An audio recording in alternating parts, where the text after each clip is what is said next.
বন্ধুরা, আমি Madhumita. Welcome to দেশি ডিশেস। আমি আজকে আপনাদের সঙ্গে শেয়ার করব প্রেসার কুকারে চিকেন বিরিয়ানি। একদম ঝরঝরে এবং হবে পারফেক্ট। পুরো রেসিপিটি দেখার অনুরোধ রইল। এখানে আমি নিয়ে নিয়েছি 600 গ্রাম চিকেন, ভালোভাবে পরিষ্কার করে ধুয়ে তাতে একটা ম্যারিনেশন করব। দিয়ে দিয়েছি আদা বাটা, রসুন বাটা, ধনে গুঁড়ো 1 চামচ, জিরে গুঁড়ো 1 চামচ, এটা হচ্ছে কাশ্মীরি রেড চিলি পাউডার কালারের জন্য। দিয়ে দিয়েছি 1 চামচ চিকেন মশলা, 1/2 চামচ পরিমাণ গরম মশলা গুঁড়ো এবং 2 চামচ পরিমাণ বিরিয়ানি মশলা। এখানে আমি দিয়ে দেব প্রয়োজন মতো হলুদ 1 চামচ মতো, 2 চামচ লবণ, লবণটা নিজের টেস্ট অনুযায়ী দিতে হবে, 3 থেকে 4টে কাঁচা লঙ্কা, সামান্য পরিমাণে গোলমরিচ গুঁড়ো এবং 2 চামচ সরষের তেল। আর এখানে অ্যাড করব 3 চামচ টক দই।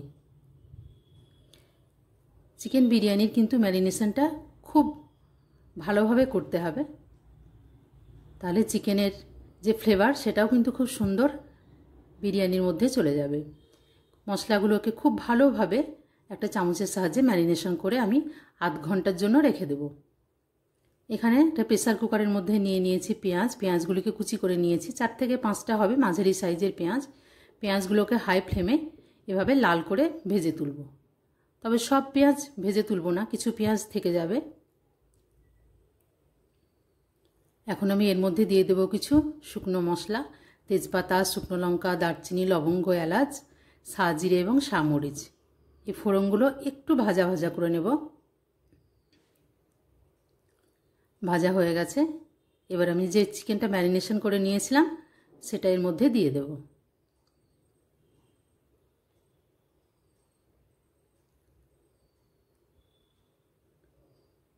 চিকেনটা অন্ততপক্ষে আধ থেকে 1 ঘন্টা ম্যারিনেশন কিন্তু করতেই হবে। একটু হাই ফ্লেমে রেখে চিকেনটাকে একদম কষে নেব।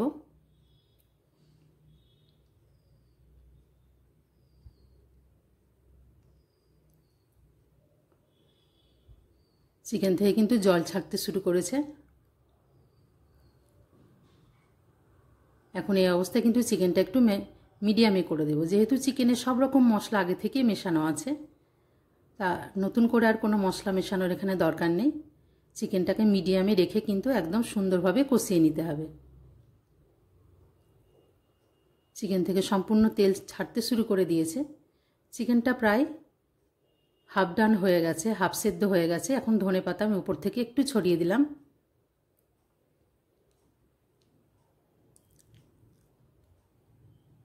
এখানে একটু খুন্তি দিয়ে দেখে নেব, হ্যাঁ চিকেনটা কিন্তু অর্ধেক সেদ্ধ হয়ে গেছে।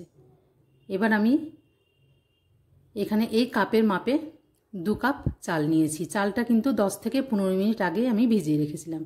10 থেকে 15 মিনিটের বেশি কিন্তু একদমই ভেজানো যাবে না চালটা, নইলে কিন্তু সব চালগুলো ভেঙে যাবে। এবার আমি উপর থেকে এভাবে চালগুলো অর্ধেকটা একটু ছড়িয়ে দিলাম, উপর থেকে ছড়িয়ে দিলাম ধনেপাতা কুচি এবং যে পেঁয়াজটা ভেজে রেখেছিলাম বেরেস্তা সেটা উপর থেকে ছড়িয়ে দিলাম। দিয়ে দিলাম বাকি চালগুলো। হাত দিয়ে খুব চারিদিকে ভালোভাবে ছড়িয়ে দিতে হবে। দিয়ে দিলাম এখানে সামান্য পরিমাণ ধনেপাতা কুচি, ভাজা পেঁয়াজ বা বেরেস্তা,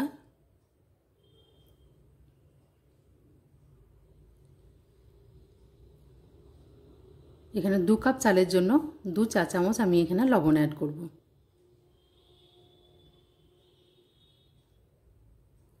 এখানে আমি সামান্য পরিমাণ দুধে কেশর ভিজিয়ে রেখেছিলাম একটু কালারের জন্য। এই কেশর ভেজানো দুধটা উপর থেকে দিয়ে দেব। এখানে যে কাপে মেপে আমি চাল নিয়েছিলাম সেই কাপের মেপে আমি এখানে 3 কাপ জল নিয়েছি। দিয়ে দেব সামান্য পরিমাণে কেওড়া ওয়াটার বা কেওড়া জল এবং কিছুটা গোলাপ জল। দিয়ে দেব উপর থেকে 1 চামচ ঘি। আপনারা চাইলে কেওড়া জল গোলাপ জলটা না দিলেও চলবে। এখানে দিয়ে দিলাম সামান্য পরিমাণে বিরিয়ানি মশলা। এটাকে খুব ভালোভাবে নাড়ানোর দরকার নেই, যেন লবণটা ভালোভাবে মিশে যায়, তাই সামান্য একটু নাড়িয়ে দিলাম। হাই ফ্লেমে রেখে একটা সিটি দেওয়ার পরে 2 মিনিট এটা দমে রাখতে হবে। আমার রেসিপিটি ভালো লাগলে চ্যানেলটিকে সাবস্ক্রাইব করবেন, লাইক, শেয়ার এবং কমেন্ট করবেন। বেল বাটনটি প্রেস করে আমার পাশে থাকবেন। সম্পূর্ণ